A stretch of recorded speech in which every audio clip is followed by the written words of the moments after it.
Welcome back to Toyota and Dodge Garage. Today I'll be showing you the proper measurements of the Dodge emblems on the hood of my Ram Charger behind us right here.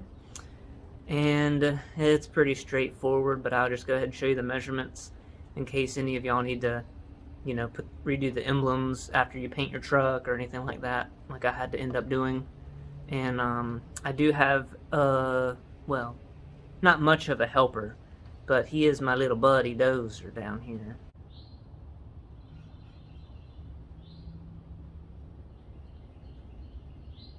You say hello, Dozer? No, he's sleepy. Not much help in the garage, but he is good company. So, the first measurement that I did was the outer letters, the E and the D. And I basically went off where the sticky stuff was left on the old hood. But what you're going to do is just, measure the end of that hood over there.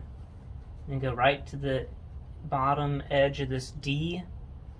And that is right at 18 inches. Right there. So that's where your first letter will go. And then after that, each letter is spaced apart at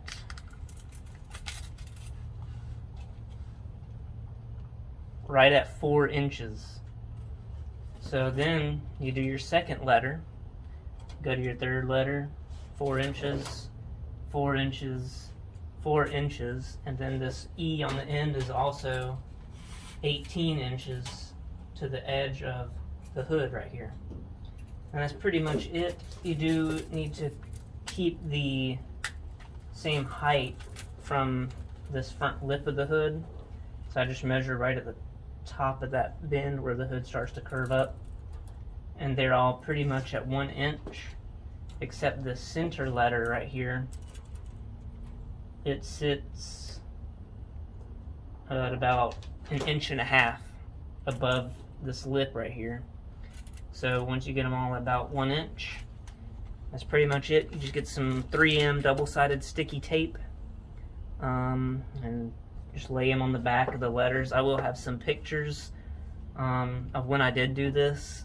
I laid out blue tape, painter's tape, and kind of centered everything to make sure it was all centered correctly. But that's pretty much it.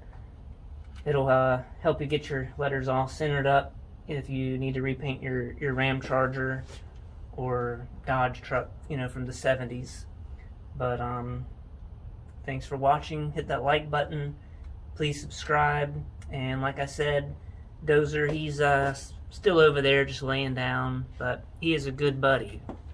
Y'all have a good one.